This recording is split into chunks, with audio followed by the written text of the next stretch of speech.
welcome to My Two Sats, the show that looks at today's world through a Bitcoin-denominated lens. I'm your host, Susie Violet Ward, and today I'm joined by Nat Cole and Nathan Day, two active grassroots builders in the UK Bitcoin community. Nat is a Bitcoin educator and community manager, and Nathan is one of the creators or the creator of BTC Maps, the open source project showing where you can spend your Bitcoin around the world. They're organising BitFest in Manchester, a 3-day festival bringing builders, educators and creators together to show what real Bitcoin economies look like. So Nat, Nathan, great to have you both. You've been busy? Just a little bit. I'm good. Always. Sorry about that. Do you know what? I'm not very good when it comes to auto cues. I'm really good at just talking, but when it comes to something that more formal, yeah, not my forte. But so guys, Nat, you were supposed to be in here. You were up at 4 until 4 o'clock in the morning. What's been going on? BitFest, and more BitFest. Yeah, that's really what's been going on. So yeah, excuse me this morning, people, if I haven't really been paying attention fully to all of the news.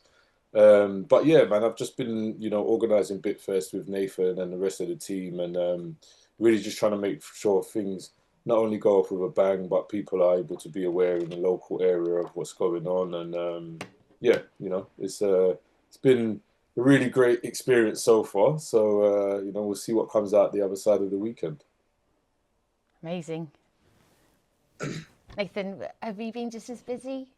Oh, it's been chaos. So we'll probably get onto this, but as well as BitFest peaking just like the week before the conference, we also had the Square integration with BTC Map launch exactly the same time. And so, yeah, we've been working on that and integrating all of the new Square merchants coming online in the US to BTC Map and to Cash App. So hang on, all 4 million are going to be working with BTC Maps? So yeah, well, up to all 4 million.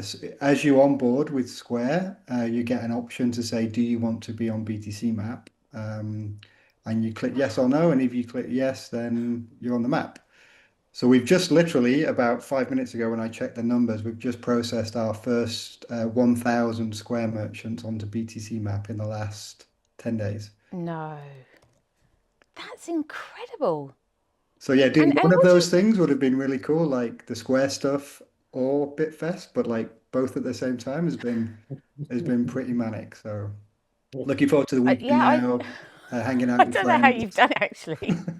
And then I can go for a lie down for a few days in a dark room. If anyone's watching, like, this is like literally adoption at scale that is happening in this last 10 days, as Nathan is saying, and continuing over the weekend, right? So yeah, that is unbelievable. I mean, this is game theory playing out right now, isn't it? This is kind of what we've talked about and how we think it's going to happen, and that adoption is just going to, it's going to be exponential. And I think that it's obviously going to be faster than the internet. I think we've already seen that it has been where this is going. And even when it comes to events in the UK, I mean, I remember, a couple of years ago, the only events that I could really go to were, God, I don't even want to say it, but Web3 events. And now we've got so many really awesome Bitcoin events that we can go to. It really is changing the landscape of everything.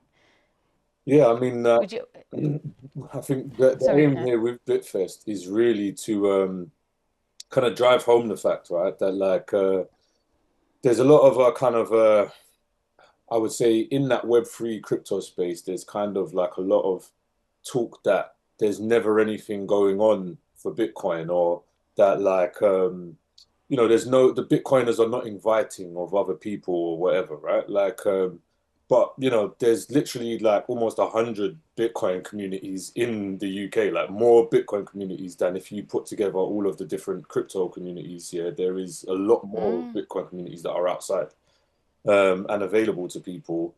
And doing something like BitFest for us is like this statement that shows like, hey, we're open to everybody coming. We're doing all of the same things you guys are doing, whether it's art, music, film,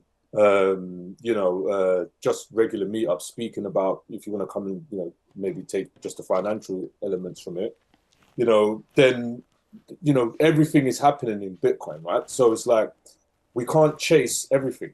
A lot of people spend a lot of times, or a lot of their time, as we say in Bitcoin, low time preference, right? So a lot of people are spending a lot of their time chasing, they've got their trading view open with 100 different coins or whatever.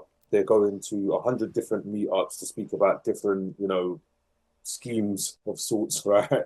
And they've never actually run a node, never set up a wallet, a Bitcoin wallet, or don't know the difference between, let's say, Lightning and on-chain Bitcoin transactions, don't know what a UTXO is. Yeah. Like, are you even here at that point, right? Like, if you're doing... It is a journey, Nat. We do have to remember that. Yeah, I think we have to be a little bit kind. I get it, and I'm always saying, I say this on the show all the time. I mean, hang on, wait a sec. You've gone more full on toxic maxi than I ever was. What's happened? It's been hanging out with me too long now. Yeah, I think like Nathan's just literally there, like, yeah, hey, you don't want me to talk, right? Like, so it's like, I think they just need to understand, the people in the wider space, is that we have this low time preference for a reason, and it is because of that, right? It is because of, we cannot concentrate on everything at the same time. But concentrating on just Bitcoin allows you to concentrate on all of the things that you actually want to do here. Yeah, right. And for it to actually, push the movement forward, because none of it, again, as we say all the time, none of it really exists without Bitcoin, right? So it's not the OG that we should, the big brother, the uncle that's left the house, right? It's not that, right? It's literally, everything is still relying on Bitcoin, right? So it's amazing. Yeah.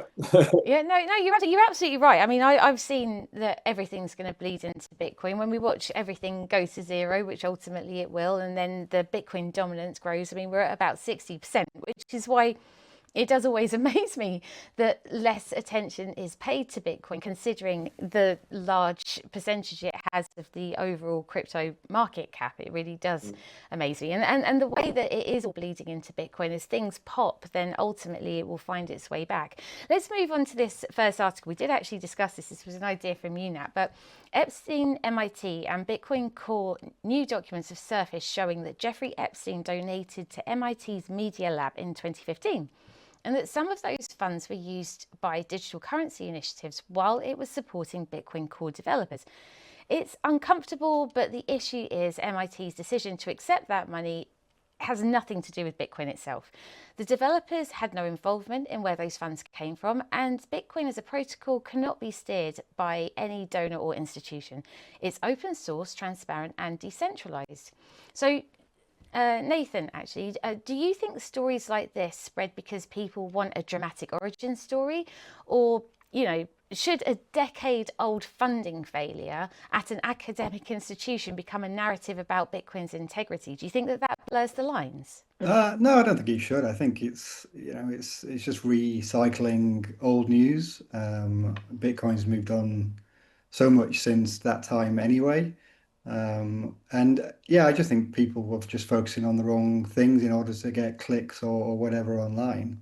You talked earlier about markup of Bitcoin, and of course that's one lens to look through its dominance. But I always say there's only two things that really matter, and that's the hash rate, which is at an all-time high right now and is absolutely incomparable to any other proof of work coins in the first instance, and of course all the proof of stake coins don't even compete on that basis. So there's an incredible amount of energy going into Bitcoin in the literal sense of the word energy. And then the other thing is the merchant adoption rate. So we are now at a merchant adoption all-time high as well. So I focus on those things that matter, and what the price is and what somebody said donated to Bitcoin 10 years ago, as they're just absolutely irrelevant to grassroots Bitcoin adoption in my view. Nat, do you agree? Yeah, I'd agree with those points, and I'd also add what is in that article and many of the articles that are surfacing around this online, right? Is that people are skipping, they do their regular headline reading and they skip over the parts in the articles where it quite literally states that this doesn't have any effect on Bitcoin technically, right? Even in the period that it did happen, right? And that is because there are like lots and lots and lots, like millions at this point of different developers looking at this code. Like there is, probably billions, or more attempts to be able to hack Bitcoin and find the back door and all of this stuff that's been going on over all of this time since then. So if there was that's the most beautiful one. That the difficulty adjustment and the agility. But that's what I love about Bitcoin is that it has never been hacked and that people have tried. And when you realize that actually it's much better for you from an energy and a time perspective to just get on board and be a part of the network than to try and hack it. Once that penny drops, you really do start to understand Bitcoin's value. And somebody shared a post, like a social media influencer post talking about it to me, and it's one of those really clickbaity posts, right? Like, oh, this is what happened with Epstein and Bitcoin kind of thing. And I'm like, this guy's probably not even got a GitHub account. Do you understand? He's probably never seen GitHub before in his life. He's never run a node, doesn't have a wallet. What do I care about what he says? Do you understand? Because again, as we know, don't trust, verify, right? And I can verify what I know, but that guy is trusting a news source, that's it. Pretty much that. Yeah, I think when you attach Epstein's name to something, it's always going to, the association will always mar whatever it is it touches, rightly or wrongly. But I mean, I know that it was over a decade ago, but it does seem odd. Do you not think? I know it has nothing to do with Bitcoin, but do you think there's more to this story?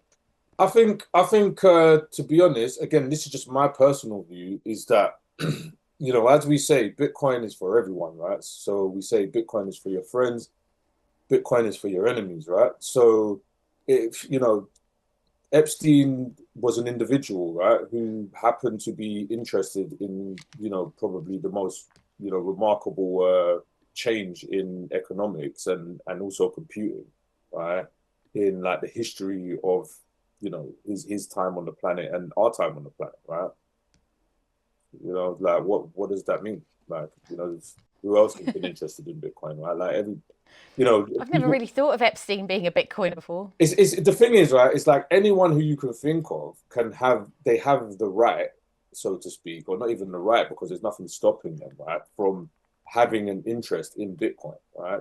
As we were speaking about just before the show started, we've got a Kwasi Kwarteng now talking about Bitcoin and wanting to start a Bitcoin treasury company, right? So, well, actually, I looked into his treasury company. It seems super flaky. I mean, I think treasury companies generally are really flaky, but I think this one in particular really doesn't seem to have anything to it. Have you actually dug into this?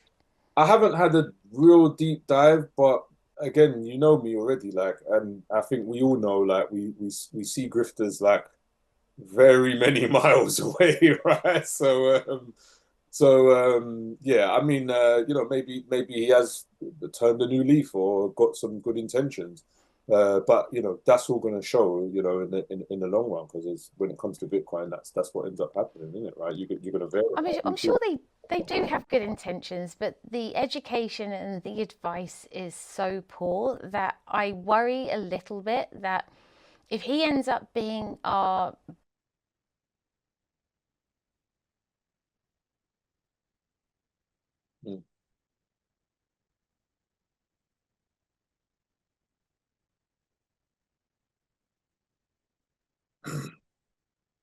I mean, yeah, potentially, but we have to hold those people to account. So just because you're famous in fiat land and you've been the chancellor or whatever else, you enter the Bitcoin arena, that doesn't mean anything to us. So like you have to stand on your own 2 feet, and we have to hold those people accountable. Any shills that are coming will get called out.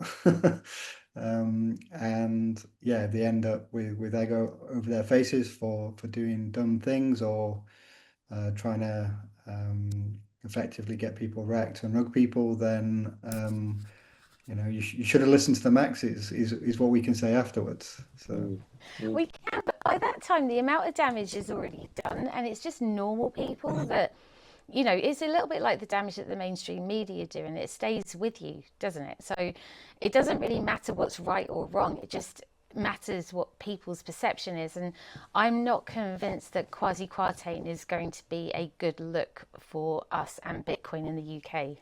I think as well, another thing is like where you kind of use the term, and it could end up like that, like I said, but when you kind of use the term poster boy, right? Like who's making, like, I'm not about to put up a quasi-quartane poster in my house anytime soon, right? So, I think what's going to happen, as you said, is we might have these mainstream people that are fringe, like invested in Bitcoin, maybe got some in their Coinbase, got an ETF, ETN. Those people may kind of lean towards following him. And I think that the majority, though, of Bitcoiners, even that are maybe supportive of him, that have been around for a time and that have been using Bitcoin properly, those people, I think that those people, as Nathan said, if he does start to make these slippery moves or whatever, people will call him out, right? Like, and that's what I'm saying. So anyone who's poster boying him as the guy for Bitcoin, right, it's kind of like the same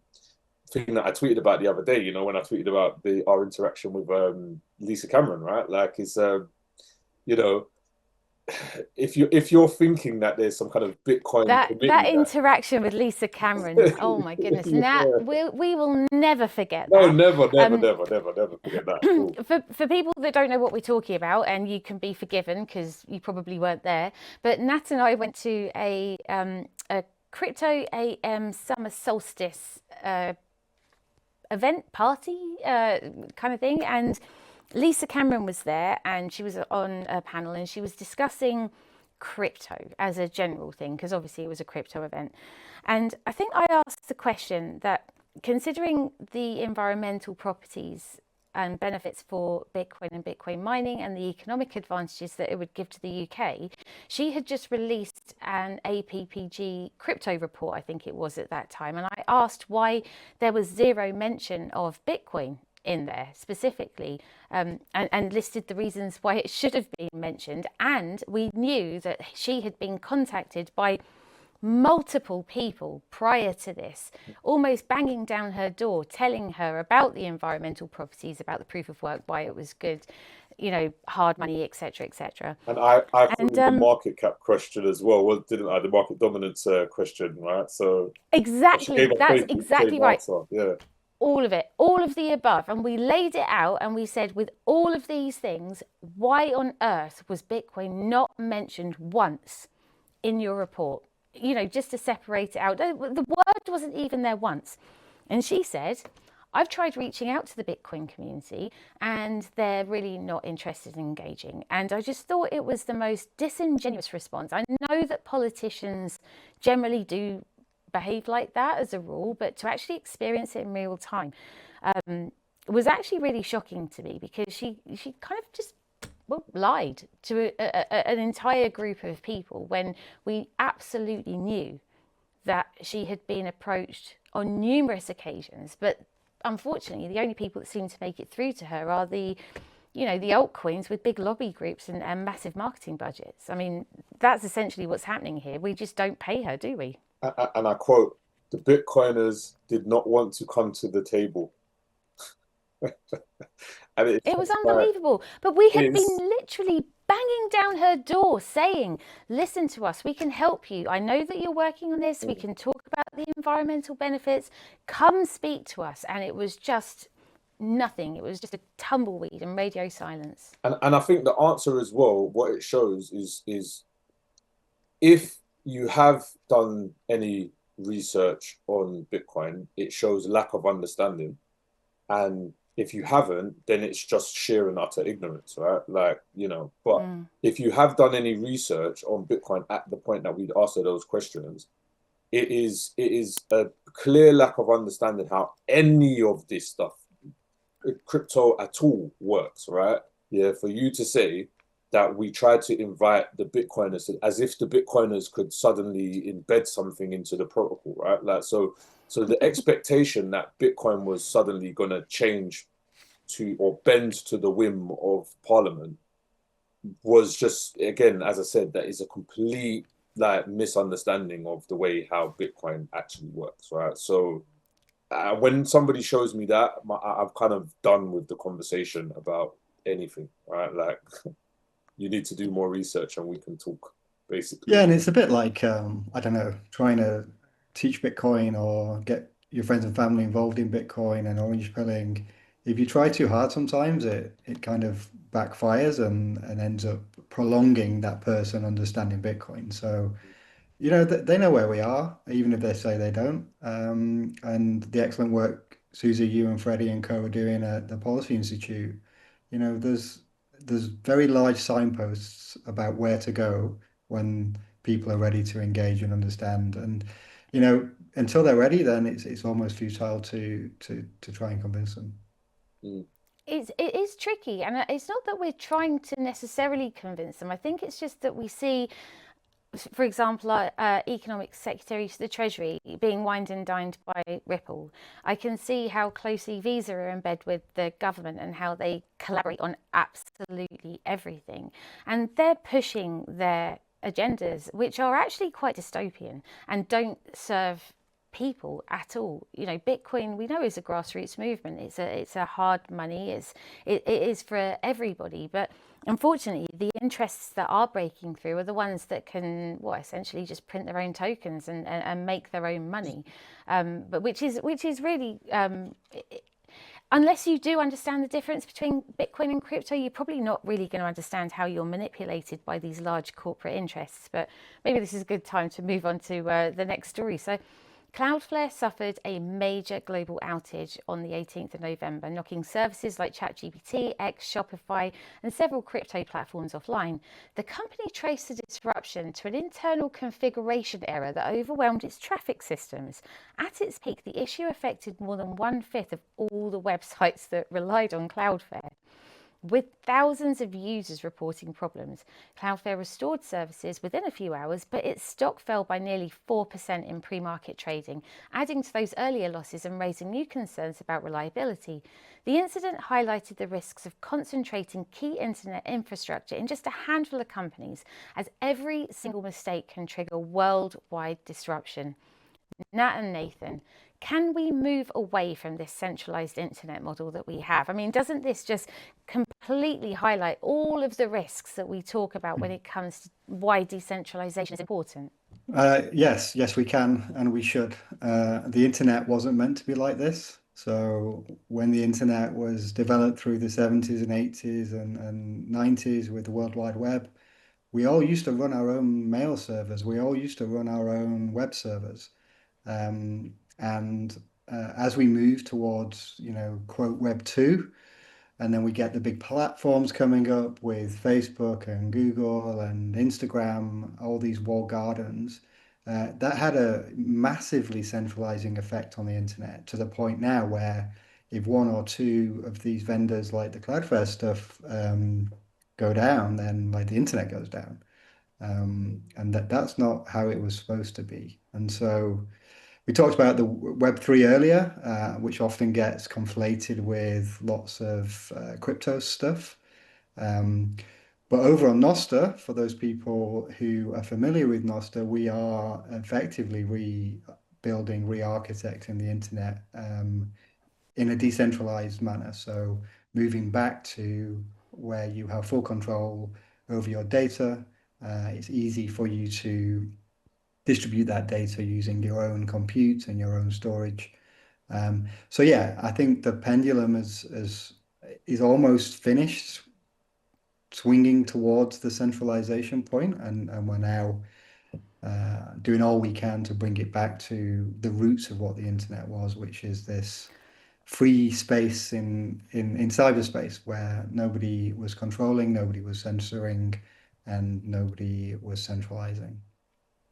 So, two questions, and sorry to put them both to you, but could you explain why Nostr does work in a decentralized way? For example, the relays. And I actually think that it's very clever because I learned actually at Baltic Honey Badger that relays can communicate using ham radio, which means that it's not going to be reliant on the internet. So not only is it a decentralized social media, but it's also a social media that technically could operate using radio if the internet did go down, which I found absolutely fascinating. But a lot of people, especially with the online safety bill coming in the UK, a lot of people think that we shouldn't have a free and open internet, that it has to be censored because, of course, we've got to protect the children. So what do you say to people when, that comes up? My response is, why the hell are we, why do we normalize this really super dangerous tech for under 18-year-olds? I mean, really, that's the issue I have. I just don't think kids should be having smartphones. I don't think that backdoors should be put in and that people should be censored and that privacy should be taken away. I think smartphones should be taken away from kids. Yeah, so I would tackle those in order. So yeah, on the Nostr side, for people familiar with Bitcoin, it's permissionless. You can sign your own transactions, and you can send those transactions however you want. So there's ways in which you can send Bitcoin transactions out of band or by other mechanisms, and because they're signed by your private key, then we know it's good. And it's the same with Nostr. So your content, whether that's short notes, blog posts, media, whatever you want, music, is signed by your private key. And so the transport mechanism, how that gets from you to whoever wants to view it, is absolutely arbitrary. So I could sign a Nostr note, and I could put it on a pigeon and send it across the, down to Africa or something. And somebody would be able to verify cryptographically that I'd wrote that thing with my private key because it has my signature. So that's how Nostr really works. And yes, it can go over any medium. In fact, we've got some workshops at BitFest at the weekend where we'll be using mesh networks, Meshtastic, small little devices that are peer-to-peer radio effectively. And we can send Nostr notes over that. And it's, other technologies like BitChat that is using Bluetooth. And also this is the thing. Nostr. Yeah. Oh, sorry, Nathan. Yeah. I think what concerns me, or has concerned me historically a little bit about Bitcoin, is if it's meant to be a peer-to-peer cash. I know it's an electronic peer-to-peer cash, but we do need to be able to use it outside of the internet, because if we say that it's really good for underserved communities or disaster zones, that's not really going to play out if we don't have really clever ways of using it without the internet. So you're saying that there's going to be workshops that are going to basically run people through these alternative options like mesh networks. At BitFest, and not only the peer-to-peer stuff, but a couple of guys there have been using satellites as well. So homemade satellite dishes on small solar arrays that have been beaming up and down not only Bitcoin transactions, but also Nostr notes as well. So yeah, so that's why Nostr is really good.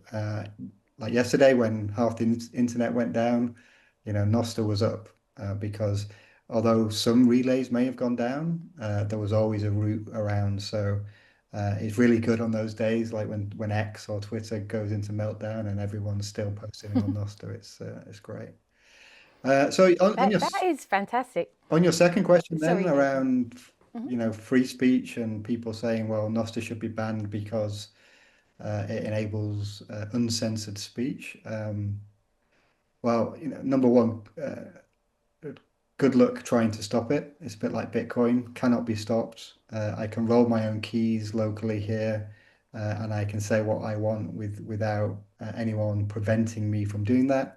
Of course, that doesn't mean that somebody could knock at the door in the real world, but from a technical perspective, I can't be deplatformed, and nobody can on Nostr. That doesn't, as I say, stop the guys with the sticks turning up at the door, but that's just something we live with right now. And I just believe that unless we're able to freely speak, we're not able to freely think. And when we're not able to freely think, then we've got some big problems, because we're actually then self-censoring, and not saying stupid things, and putting ideas out there and debating and learning, because we're stopping ourselves from saying those things before they're said, and ultimately before they're thought. So I think it's very dangerous. And then on the kids thing, it's really down to families to protect their children. It's not down to the government to protect their children. And so, as families, they need to decide what level of technology their kids have, and that's entirely a decision for that small knit family, not for the government. It is a decision for the family, but I think there's a lot of peer pressure that's in place that is meaning that kids are getting phones at crazy young ages. So primary school, for example, I think that's very normal. I mean, so normal that when I didn't want to give my children a mobile phone at primary school, it really did cause a lot of problems. I mean, I still won't let my kids have Snapchat. And that I get nagged almost daily. I think my son stopped speaking to me for a week because I wouldn't give him Snapchat, and then the constant nagging that comes. So it's not easy when you have all of these external pressures and the normalization of this incredibly harmful tech being given to children. So yes, it is down to the parents, but the decisions of those parents seem to be trickling down into society generally. And so now we're seeing kids with 5 with mobile phones. Their brains are still forming. I personally think it's very dangerous, and I don't really know what the answer is, but I do know that perhaps we should start making it socially unacceptable, for kids to have these devices. And from what I understand, I don't even think that the people that are making them in Silicon Valley, I don't think they let their children have them. Sure, but then again, it's down to society to decide that. I don't want the government telling me what my kids can and cannot have. I want to make that decision myself.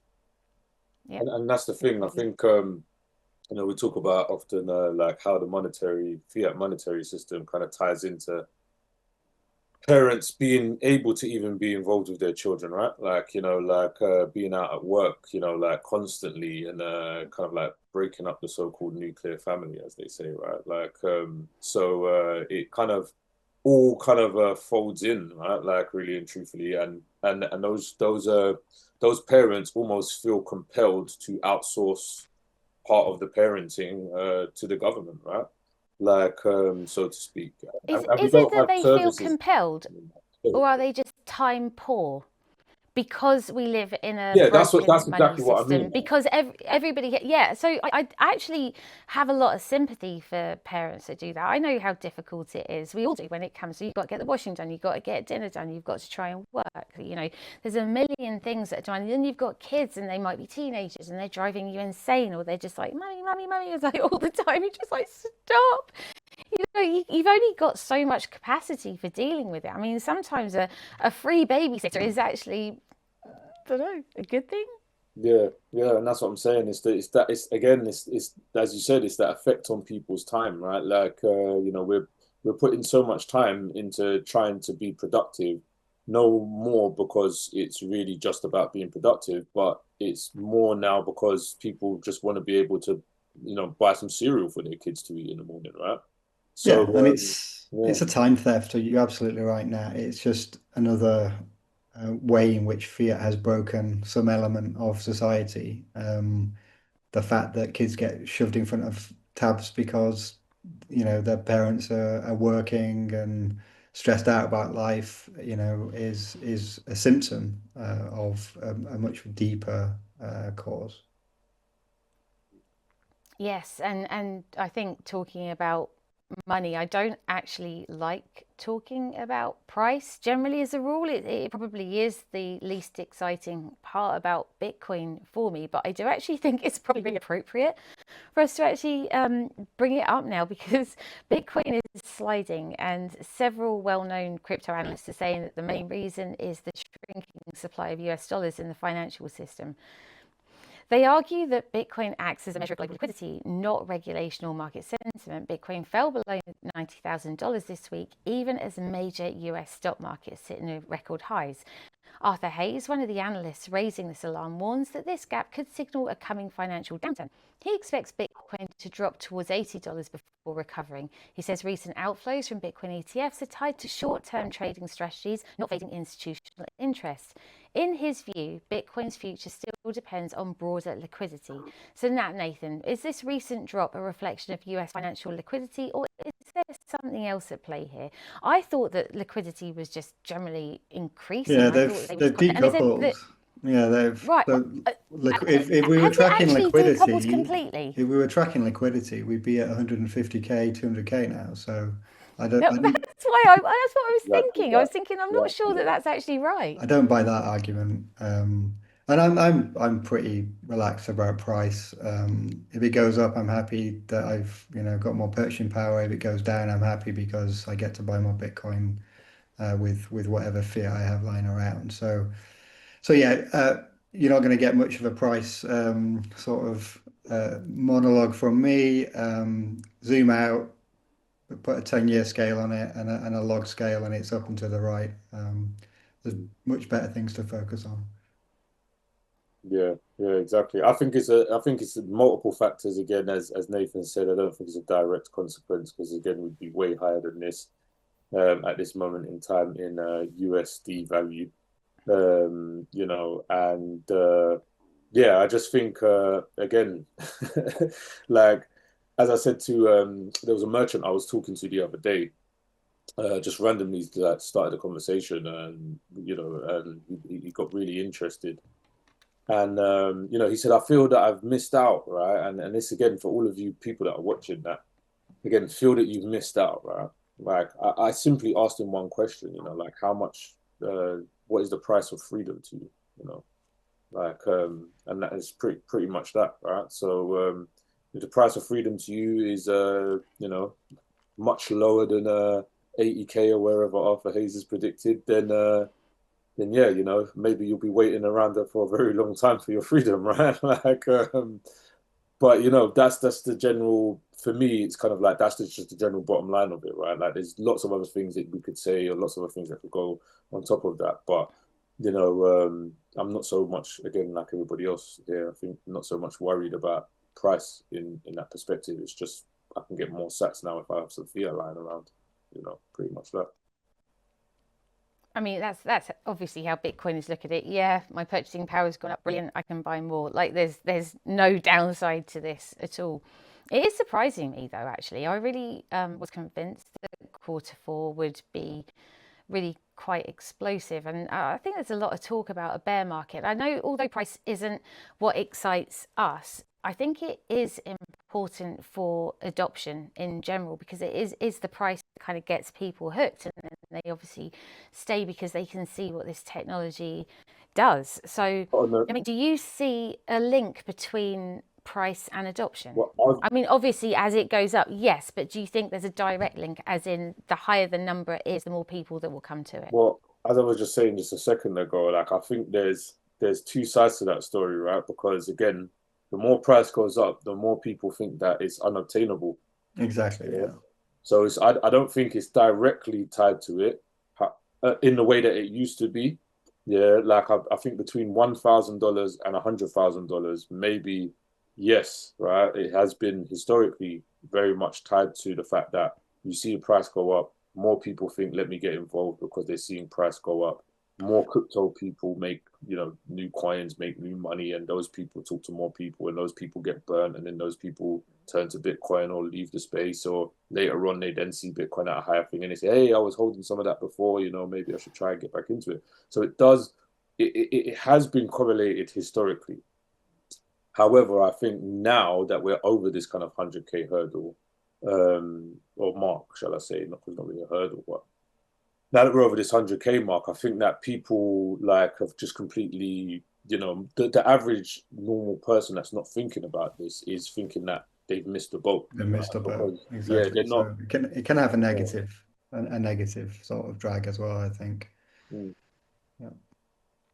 That is a shame, because no matter how many times you say it's cheap, we're still early. Where this is going, honestly, don't think about it. I don't think people really hear that, do they? Because there is a psychological marker at 100k, and yeah, like you say, it could either be positive or negative. I mean, and it depends whether you're talking about retail or the institutions as well, I suppose. And it's like that. It's like that meme, yeah. It's like that age-old Bitcoin meme, right? Of price is up, yeah. I'm gonna wait for price to drop. Price drops, Bitcoin's crashed, right? Like I don't want nothing to do with it, right? So you know, like, and I think again, you know, as we've kind of said, that the theme throughout this show, even with like the first article, is you know, it all depends how much you actually understand about how Bitcoin is supposed to work. I don't think you have to necessarily, and I say this to people often, you don't have to be the best developer in the world or understand Bitcoin completely technically. You don't even have to have actually downloaded anything and verified for yourself at this point in time that you're learning. But you just need to be able to be open to learning and make sure that you are learning kind of from the direct sources such as bitcoin.org and you know, looking at the Bitcoin GitHub and reading from their kind of outlets, right? Like it's a big difference. I always say to people that are starting now in comparison to, let's say, the last 10 years. You know, again, in the days when I started, it was pretty much like bitcoin.org, Bitcoin Talk, and you know, the GitHub, right? So that's what everybody would watch to see what was happening, right? And as it's become more mainstream, what people are doing is just looking at headlines. That's where we've come to now. Like people are just looking at what some influencer has tweeted. And yeah, so I think from the outside, the price can put people off, but then from the inside, if you're already in the Bitcoin 10, Bitcoin always does what you least expect it to do, and I think that's great. So true. I just think it's great. Yeah. Everyone's feeling complacent and you know, like they've won or whatever, and then Bitcoin comes back and just kicks you in the nuts. And I think that's just wonderful. And it clears out any exuberance or overconfidence, those people either shorting or longing the price because they want more fiat or they think they're going to get more Bitcoin. And it's horrific for those people that are getting margin called and wiped out. But again, it's teaching those people lessons about risk. And you know, it's just far simpler to sit back, enjoy life, sat stacks, and zoom out rather than you know try and get 5% more Bitcoin by putting on some crazy trade and then ending up with half the Bitcoin that you started with. So yeah, Bitcoin will continue to sniff out weakness and punish it. Yeah. Yeah, there's no doubt about it that it is a very humbling experience and that you have to make a lot of mistakes to know that really the only way to do it is just work hard, keep your head down, and just keep stacking 100%. on it. Just a small amount every now and again. Don't try and get clever. don't do anything. Don't get involved with shitcoins. You will get wrecked. But if you just carry on DCAing small, tiny amounts, like I remember speaking to my friend, I was actually quite gutted because I said to her, "Why don't you just put £10 a month into, you know, just start now?" And this was probably about 2 or 3 years ago, and she started doing it, and then I said, "Are you still doing it?" Blah blah blah, and she went, "No, I stopped. Bitcoin's your thing, not mine." And I just think now, God, just £10 a month. If she'd have just done it, it wouldn't have been huge, but it would have been something, and she wouldn't have missed it. And but for people to think, yeah, that's just your obsession, nothing to do with I've me. heard that one like many times. I'm sure we all have, right? Like, you know, I was doing it for a little while, and yeah, it's your thing, right? And I think again, like I said, this is as we were discussing earlier, this is the kind of the hold, shall we say, that fiat and the mindset of and or the shall I say, the culture of living in a fiat debt-based economy has put into people's heads, right, that they believe that this does not affect everything like it does, or 99% of the things that are happening to them, right? You know, negatively, right? So So they think that it's only like a hobby for Bitcoiners. They think that it's only like an investment or, you know, a pastime, right? And and you couldn't be any further from the truth, right? So it's as we say, you know, I think as Nathan was saying as well earlier, is it will resonate with the person when it resonates. There's always going to be something at some point, and we know this is just as inevitable as money printing is, right? Yeah, there is going to be something at some point that that person comes across that is going to be like, hey, how do I get around this, or how do I solve this? And they're going to type that into Google, and they're going to end up at Bitcoin, right? So yeah, it's just, you know, money go bear, isn't it? I actually really loved it when Kemi listened to her little impromptu speech that she did, and she called it a waffle bomb. It was like the best explanation for that speech that I've ever heard. But anyway, Rachel Reeves has promised action to bring the cost of living down. The Bank of England has already cut borrowing costs 5 times since Labour took office last year. And with inflation now cooling, is it really?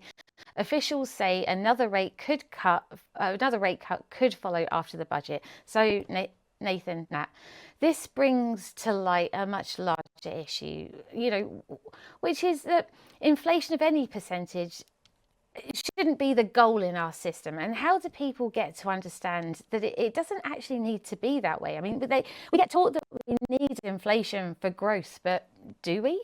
No. And you know, before I got into Bitcoin, I just accepted that 2% was a target, and you know, that's what all the experts believe, and so it must be right. And then you start picking away about, you know, where did that number come from and what's it based on? And well, it's just based on nothing, basically. And you know, as we've said, the inflation numbers, as stated, are obviously not correct. If you go on the street and ask somebody, you know, about the rise of prices of goods, they're certainly not going to say, you know, it's 2 or 3%. It's more like 8 or 10%. And in fact, if you look about over all major currencies over the last 100 years or so, and put an average on the increase in the supply, it's about 8.5%, and that's on average. So that will swing from fours up to, you know, 15, 16s or something. So yeah, all the metrics don't make sense. There's all the stuff about this basket of goods, which is of course shrinking to what people can afford. So if you looked at the basket 10 years ago, you might have a couple of steaks in there, or you know, a nice bottle of wine or something like that. But because those things are not being bought in the same volume as they were, the basket is now full of fiat food. So it's full of processed food and cereals and The cheaper grains. stuff. So The cheaper this is stuff. something I didn't fully appreciate is, so when people could afford steak, they were like, brilliant, we'll put that in. But as soon as people couldn't afford steak, it was like, right, Oh, okay, now they're only buying offal. Yeah. So we'll put offal in the basket. And so it's not really a like for like comparison in any way, shape or form, because they're actually adjusting the basket to the cheaper items that people are buying because of the inflation. Correct. It's So just another one of those it's a cons. self-reinforcing spiral, death spiral, basically. Mm. So at the end of this, there will be a basket full of gruel, and inflation will be zero. Yeah, awful and gruel. And this is the thing, Oh, all of those companies are then therefore as well, right? Like cutting back, right, as well. Like the companies are cutting back on on not the production, but the way they produce things. So like you said, using cheaper materials, I remember I often use this, right, as a really good thing for us in the UK is the box of Crunchy Nut cornflakes, right? The box of Crunchy Nut cornflakes, if anybody remembers, let's say 10, 15 years ago, right? 1 kg boxes, right, which hardly even exist in the UK anymore, right? 1 kg box of Crunchy Nut cornflakes used to be £2, right? And the average price for a 1 kg box of Crunchy Nut cornflakes now is around £5, right? So yeah, like those figures just keep like getting tallied over and tallied over and tallied over every year. You know, with lots of hidden, hidden adjustments that they're not telling us about, right? So absolutely. Well, actually, my organic butter actually went up by 100% in a year. There you go. And they were saying, and I like organic, but it's the one thing that I treat myself to because I think it's important to not buy cheap butter, for example. But I couldn't believe it, 100%. It went up, and we were being told at that time. I remember thinking, this is nonsense. That inflation was only 10%. And then if you looked at trueflation, it was actually 20%. But I knew that items in my shopping basket had gone up by 100%. So what's going on? Well, items in my shopping basket went down because I'm accounting in Bitcoin terms. So we just have to stop playing the games, the fiat games, and it doesn't matter what the fiat. I'm buying it in fiat though. That's the thing. I'm actually buying it in fiat. I can't buy it. Well, sounds like you're short Bitcoin. BTC maps.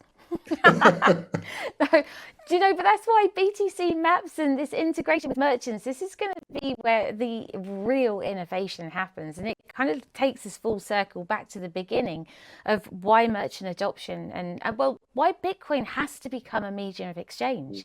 That is the most important part. And I think it's something that we do, not us, but generally does get lost slightly in the message. You know, as institutions are coming on and. You know, the focus is more on nation states and institutional adoption. We need to keep banging the drum for Bitcoin to be a medium of exchange. Yeah, and it is, you know, peer-to-peer electronic cash. It's in the title of the white paper, and it often happens a little more quietly than we see from all of the recent sort of institutional adoption stuff, which does drive price significantly, which is why it gets the attention. But you know, down in South Africa, we've got Money Badger Pay that they're close to 1 million merchants. You can now spend Bitcoin out using their app in South Africa. In Kenya, we've got Tando, which has enabled all M-Pesa merchants, which is basically every merchant in the country, to accept Bitcoin. And so you tend not to hear about these stories unless you're, you know, in the thick of it. But there are places now where you can live off Bitcoin, and I think it's places like the UK and you know, quote, developed Western nations that are lagging on that.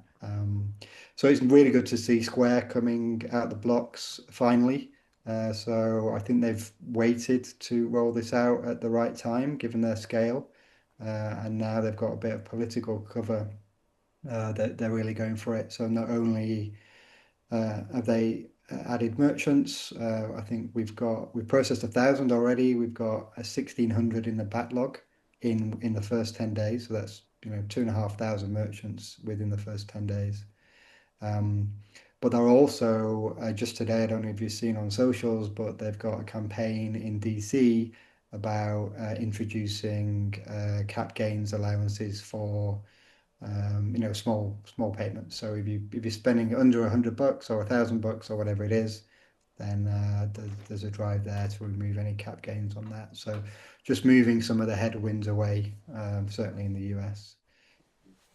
And the last point, sorry, just quickly before you move up, I know you're going to move on from that point, Susie, but last point with the whole kind of inflation, UK inflation, and Rachel Reeves. It's kind of funny, right? Like, and I know Freddie's going to laugh at this one, but it's kind of funny that every single time that they want to tell us something about inflation, that they've done something good with inflation, right?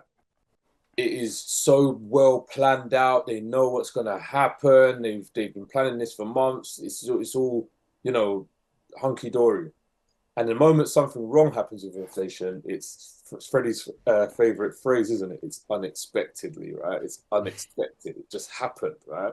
Yeah. So, But they can fix it, of course. So when they fix something, they're the fixers, and when something goes wrong, it's like, it's not me. It's bizarre how that happens. No one ever seems to pick up on that enough in the press. Definitely. So look, Nat and Nathan, I know that you're super busy, and I know that's an understatement as well. But thank you so much for joining me. And how can people find out and follow you? And is there anything else that you'd like to say about BitFest before we sign off? Okay, so I think there are things at the bottom of the screen, but at BitFest, @bit_fest_UK is the BitFest handle. The website is bitfest.uk. Again, 3-day event that will be happening with 5 different events incorporated within that event, the main event. Happening in Manchester this weekend, starting on Friday, ending on Sunday. You can bring the kids. There's lots of different activities, workshops, cinema, gaming, music. Everything is actually happening there, right? So even if you just wanted a fun day out or something to do, and don't know anything about Bitcoin, you know, you're welcome, more than welcome to join us. And then yeah, man, I'll probably be back on the show in next couple of weeks anyway to talk about the outcomes as well. So yeah. Do a debrief. Yeah, get to BitFest UK. Still some tickets available. It's going to be an insane event. Like Nat said, lots of stuff going on. So come join us. And then on the map stuff, btcmap.org. Go and look at all of the stats going vertical now as we're adding more merchants. If you want to get involved in the project, help maintain some of the data in the local area, then just get in touch with us via X or Nostr, and we'll show you the ropes. Incredible. Thank you so much, and thanks to everyone who's watching, and I'll see you next time on My Two Cents. Thank you. Thanks for having us.